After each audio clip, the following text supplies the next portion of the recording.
Here's a quick update. This is the new engine to go in. The old engine is out for scrap right now. So we're just doing the valve cover, making sure that's all refreshed and everything on this engine is ready to go. The status on the X5 is that the new engine is in and it's all hooked up except for the electric water pump right down there and the AC compressor, which isn't currently bolted on at the moment, and that's because we don't want to run those dry. Right now I'm trying to reset the adaptations and relearn the Valvetronic motor position, since all that will have changed compared to the old engine. The transmission's even hooked up, so hopefully if this thing runs, it could actually move the wheels in theory. I'm probably not going to try that right now. The axles in the front are still out. Now part of the problem is down here. This insert the 3-jaw pullers on will not come off. So I think I need a shop press to get that off. Basically that silver piece pulled out of the steering knuckle and is kind of one with the ball joint right now. We have a replacement control arm, but that insert you can't buy separately. So we're trying to remove it from the old ball joint, and it's really stuck on there. I've tried heat and that wasn't enough with the 3-jaw puller. Still wouldn't come out. But basically everything electrically should be hooked up. We gotta tidy up the wiring back here, but the ECU's on and functional. All the seals have been replaced, so new valve cover gasket, new intake seals, new oil filter housing gasket, which was actually already done, new hoses, basically new everything. So this engine should be good to go. And we're gonna try and start it here momentarily after everything's been relearned. Already checked it for fuel leaks, it's all good there. The MAF on the X5 is actually right here, it's part of this air box. So that's why it's sitting here without a filter. All right, let's see what happens. This is literally the first attempt to start this car. Keys in the ignition, foot's on the brake.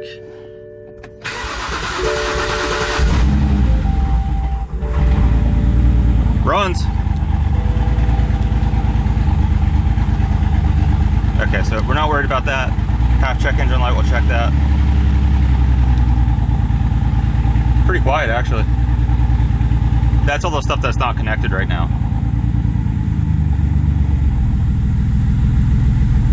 Seems to run okay, no knocking sounds or anything like that. Check outside real quick. Complaining about the battery because the alternator is not hooked up. But there we go. It's running. So that's it. Engine swap, successful.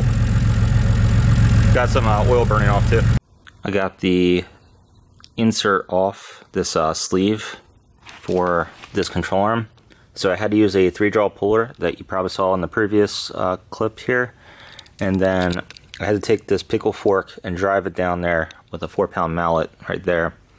And that finally did the trick. That fork bounced off and hit me in the hand. So it's probably the blood sacrifice that actually did the trick. Well, I'm going to illustrate just how tight some of the space is. So we're looking at the bottom of the engine. AC compressor's on, and this is the water pump. And what I'm trying to do, and I've been successful, is put the water pump on while it's still connected to the thermostat, just because it makes it a little bit easier.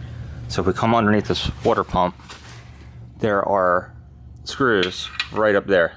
And the only way you can really get to them is with one of these, which is a universal joint. Let's see if it will focus.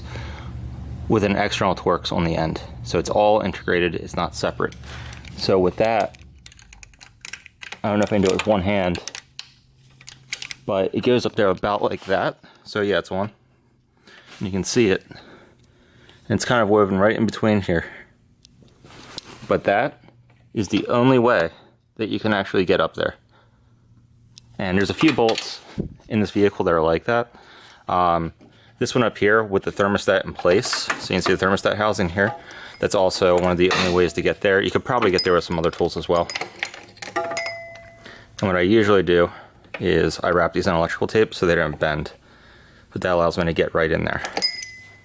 So you can see down here, this is my set. This one has electrical tape on it. I use it for like transmissions. And one thing I did notice, sorry, my camera strap's in the way, on these, and it's actually really nice in retrospect, the pins are actually Allen keys. So they screw in, they don't press in. And on this one, the reason the electrical tape's off is because the pin backed itself out. And I was able to repair it just by tightening down that pin. And we're back in business. So these are expensive, but they're worth it. And I'll drop a link in the description. The wheels are back on. All the suspension's connected. We did check, the wheels do move. So that's awesome. I'm trying to get the radiator in here in a second. So that's the radiator. This is the support, and it's got some rubber bushings that go in here. These acorns are crazy. The rest of this looks pretty much the same. It's got the new belt tensioner on it, new pulley, idler pulley. I'm going to try and get some of these AC lines on real quick while they're easier to get to than with the radiator in. And of course, this whole power steering cooler is very, very sad. But as long as it's still fluid tight, I think it will be fine. And the entire point of this is we didn't want to rebleed any of this active suspension that's in this vehicle because it seems like it could be a real pain. So we tried to leave it hooked up, and unfortunately this is all aluminum and it's very, very soft. So if you look at it wrong, it bends. The radiator, condenser, and that power steering cooler are basically in. I think there's a screw there I missed I need to get, but they're all in. See, it's popped in there. It's the radiator. And all this, honestly, took like 20 minutes. So this doesn't take very long, and if you know what you're doing, you could probably do it in like 5 minutes. The underside of the X5 is back together. So it's got all the under panels and stuff on it. Exhaust is back up. So, all good. Got replacement hardware in it, so it's not quite the right stuff, but it will work. So we're getting ready to drop it on the ground and finish reassembly up top, and hopefully move it out of here. Got the X5 all together. Should be ready to drive out of here. I did all the work. So the X5 runs, drives. It's got a slight issue with the passenger side axle where the CV joint came apart. So that needs to be fixed, but aside from that, all done. So call that a success. And see, yeah, lift, it's off the lift.